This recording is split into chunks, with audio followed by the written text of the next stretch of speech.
દરેક ગુજરાતીઓના ઘરમાં બટેકા પૌવા તો બનતા જ હોય છે અને બનાવવા પણ ખૂબ જ સરળ છે.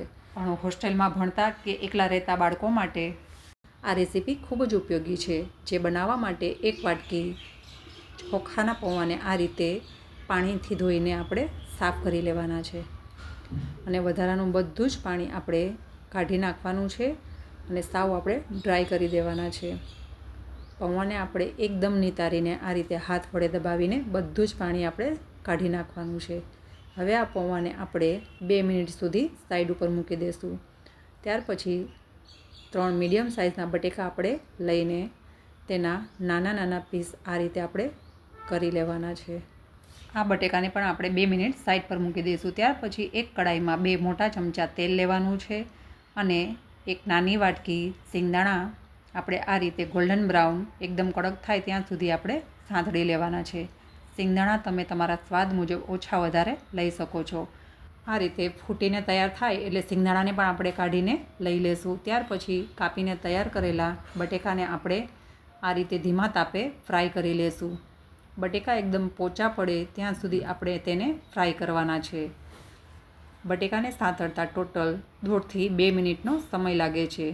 બટેકા બફાઈ જાય ત્યાર પછી તેમાં 1 લીલું મરચું સમારીને, 1 ચમચી આદું પીસેલું, લીમડીના પત્તા 8થી 10 અને તળીને તૈયાર કરેલા સિંગદાણા, હળદર, 1 ચમચી ધાણા જીરું, સ્વાદ પ્રમાણે મીઠું, 1 ચમચી ખાંડ, 1 ચમચી લીંબુનો રસ.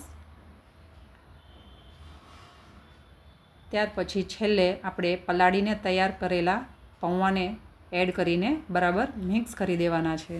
જો તમને તીખો સ્વાદ પસંદ હોય તો તમે લીલા મરચાંનો ઉપયોગ વધારે પણ કરી શકો છો અથવા લાલ મરચું પાવડર પણ ઉપયોગમાં લઈ શકો છો. આ બટેકા પૌવા બનાવવા ખૂબ જ સરળ છે, ફટાફટ બની જાય છે અને બાળકોને પણ લંચ બોક્સમાં ખૂબ જ ભાવે છે.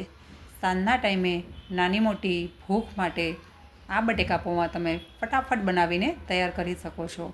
હવે તૈયાર થયેલા બટેકા પૌવામાં આપણે થોડા લીલા ધાણા નાખીને ડેકોરેટ કરી દઈશું. હવે ગરમ ગરમ બટાકા પૌવાને આપણે સર્વિંગ પ્લેટમાં સર્વ કરી દઈએ. આ રીતે બટેકાને સાંતળીને તૈયાર કરેલા બટેકા પૌવા ખાવામાં ખૂબ જ સ્વાદિષ્ટ લાગે છે. તો તમે પણ ઘરે જરૂરથી ટ્રાય કરજો. આ બટેકા પૌવા તમે સેવ સાથે અને ડુંગળી સાથે એન્જોય કરી શકો છો. જો તમને દાડમના દાણા ભાવતા હોય તો તેને પણ તમે ઉપર નાખીને એન્જોય કરી શકો છો. તો કેવી લાગી આજની રેસીપી? જો આજની રેસીપી સારી લાગી હોય તો મારી ચેનલને લાઇક, શેર, સબસ્ક્રાઈબ કરજો.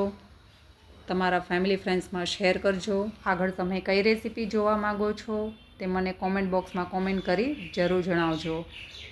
સવારની ભાગદોડમાં બાળકોના લંચ માટે કે સવારના નાસ્તા સાથે, ચા સાથે આ બટેકા પૌવા ખાવાની ખૂબ જ મજા પડે છે. તો ફટાફટ બની જતી અને સ્વાદમાં પણ ખૂબ જ સ્વાદિષ્ટ બનતા આ બટેકા પૌવાની રેસીપી તમે પણ ઘરે જરૂરથી ટ્રાય કરજો. તો ફરી મળીએ એક નવી રેસીપી સાથે. Thank you for watching.